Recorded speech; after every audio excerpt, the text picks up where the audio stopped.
کہ میں بڑی ذات سے بڑی چیز مانگ رہا ہوں تو پھر اسے اس پروٹوکول کے ساتھ قبول بھی کرے، اسے لے بھی۔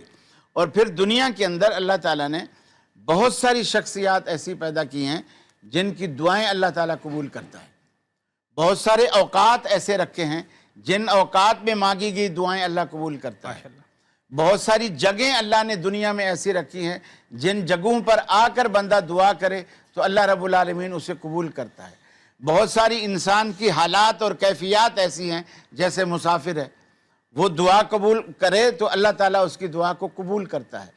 تو آدمی ان موقعوں سے بھی، جیسے ہم سفر میں جا رہے ہیں اور آدمی کو پتہ ہو کہ یار سفر میں مسافر کی دعا قبول ہوتی ہے، تو بجائے اس کے کہ موبائل سے تار لگائی اور گانے سننے کانوں میں لگا دیے، اس سفر سے فائدہ اٹھائے، اپنے لیے دعا کرے، بچوں کے لیے دعا کرے، بچوں کے تابناک مستقبل کے لیے دعا کرے، اپنے اہل خانہ کے لیے دعا کرے، تو اس کا سفر بھی خیریت سے گزرے گا اور انشاءاللہ سفر میں دعائیں بھی قبول ہوں گی۔ اسی طرح والدین ہیں، وہ اپنے بچوں کو دعائیں دیں، بجائے بد دعائیں دینے کے ان کو دعائیں دیں۔ بچے دعاؤں کے محتاج ہیں والدین کی، اور والدین جب دعائیں دیتے ہیں تو اللہ اسے رد نہیں کرتا۔ لوگ مولوی سے تو آ کے دعا کرواتے ہیں، کبھی باپ کے پاس بھی کوئی جا کے گیا، ابا جی میرے لیے دعا کیجیے۔ اچھا مختصر، کیونکہ آپ نے بد دعا کا تذکرہ کر لیا ہے تو یہ مختصر اس کا جواب دینے کہ کیا بد دعائیں بھی اس طریقے سے قبول ہو جاتی ہیں؟ کوئی کسی کو بد دعا دے دے کیا جی، قبول ہو جاتی ہے؟ اگر مظلوم ہے بندہ اور اس نے بد دعا دی ہے تو بالکل قبول ہوتی ہے۔ اللہ کے رسول نے فرمایا اتق دعوت المظلوم فإنہ لیس بینہا وبین اللہ حجاب، جس کے ساتھ زیادتی ہوئی ہے، ظلم ہوا ہے، وہ جب بھی آہ نکالے گا نا، سیدھی عرش معلیٰ پہ جاتی ہے، ساتواں آسمان بھی بیچ میں رکاوٹ نہیں۔